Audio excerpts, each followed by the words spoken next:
Jamais sans la grâce, une dévotion matinale proposée par l'Église évangélique de la grâce en collaboration avec l'Institut théologie de Cotonou.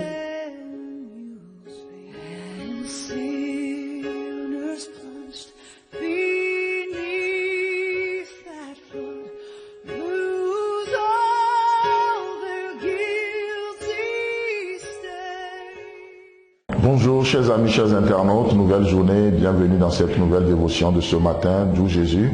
Encore une fois, tu nous offres cette journée et certainement tu as les provisions nécessaires pour que cette journée soit une réussite.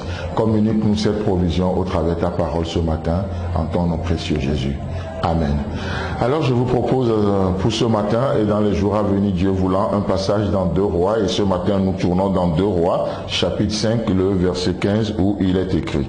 Naaman retourna vers l'homme de Dieu avec toute sa suite. Lorsqu'il fut arrivé, il se présenta devant lui et dit, « Voici, je reconnais qu'il n'y a point de Dieu sur toute la terre, si ce n'est en Israël. Et maintenant, accepte, je te prie, un présent de la part de ton serviteur. » Amen. Alors, dans ce passage, nous voyons une histoire des plus intéressantes, l'histoire de Naaman, le chef de l'armée syrienne qui fut guéri de sa lèpre. C'est une autorité qui jouissait même de la faveur de son roi, mais le problème c'est que Naaman avait un problème, et le problème de ce problème, c'est le problème de la lèpre qui est un symbole du péché dans la parole de Dieu. Alors, nous voyons que Naaman vient en Israël et là, il va recevoir une guérison. Il va se tourner vers le prophète Élisée et il sera guéri de sa lèpre. Bonne nouvelle, n'est-ce pas?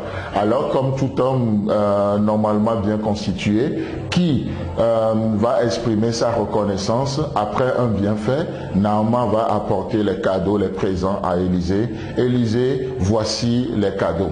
Et chose extraordinaire, nous voyons que Élisée va refuser ces cadeaux. Élisée va pas du tout accepter de prendre les cadeaux et il va dire à Naaman, loin de moi la pensée de prendre quelque chose de ta main, mais continue ton chemin, que Dieu te bénisse. Alors, la question que je me suis posée, Élisée a-t-il agi ainsi parce que a-t-il compris qu'il y a des choses dans la vie qui ne s'achètent pas?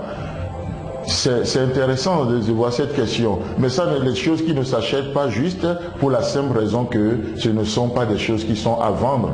Et laissez-moi vous dire que effectivement dans cette journée, alors que nous sommes encouragés à avoir cette attitude de reconnaissance vis-à-vis de Dieu, parce que Dieu nous a fait des bienfaits, Dieu nous a fait des largesses. Vous savez, cette semaine nous célébrons déjà, aujourd'hui c'est la veillée et demain ce serait Noël. Mais laissez-moi vous dire que il y a l'événement, mais nous sommes appelés aussi à aller plus que l'événement, c'est-à-dire à développer l'esprit de l'événement. Noël, au-delà de toute polémique sur cette fête, nous serons tous d'accord pour dire qu'un jour, Jésus-Christ est venu sur la terre. Et sa présence a divisé même le temps en deux. Il y a avant Jésus-Christ et il y a après Jésus-Christ. C'est une présence qui ne peut pas passer inaperçue. Sa présence a venu à agir, à fractionner le temps en deux. Et aujourd'hui, ça fractionne nos vies aussi. Le jour où vous donnez votre vie à Jésus-Christ, il y a votre autrefois et vous avez un maintenant. Un autrefois et un maintenant.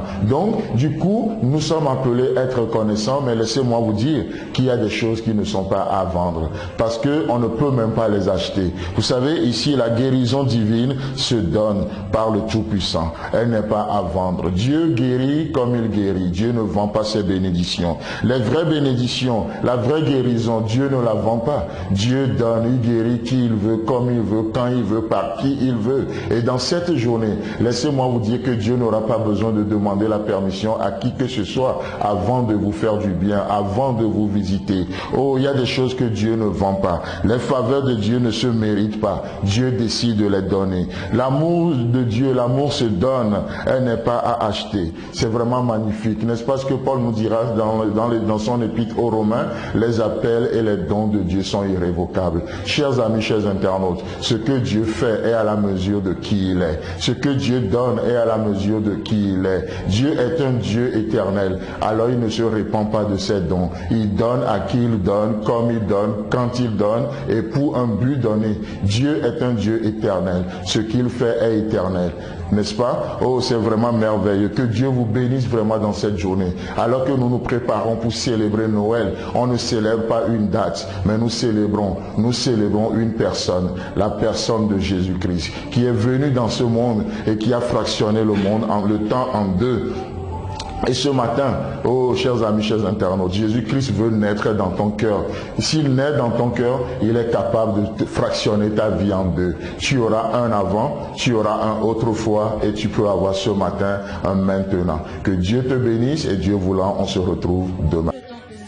Si vous avez aimé cette dévotion, parlez-en à vos amis. Parlez-leur du message de la grâce et de ce qu'il fait en vous. Pour un sujet de prière, une question ou plus d'informations, contactez-nous. Téléphone 64 88 35 87 ou 96 42 69 05 ou par WhatsApp au 94 75 80 20.